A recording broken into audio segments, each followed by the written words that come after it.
Hi, I'm Carol Hoffman, the Director of Sales. Welcome to our first HipStamp how-to video.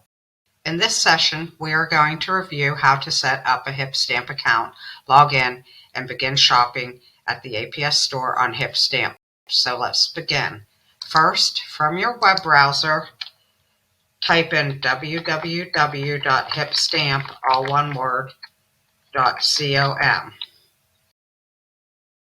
Here you will see lots of stamps for sale and category links and across the top that you can begin searching, but first you will need an account. In the upper right, you will see sign in, sign up. Since you do not already have an account, you will click sign up.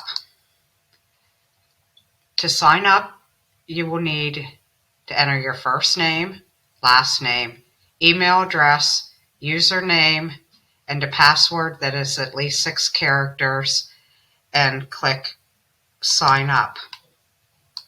Once your account is established, you are ready to enter the APS store and begin shopping. To enter our store, click Stores in the upper right. Now you will notice the APS stamp store. Click on that. From here, you can begin your first search by country, those listed this week, or by typing in keywords depending on what you are shopping for. Enjoy shopping and stay tuned for our next store video on basic searches. Thank you.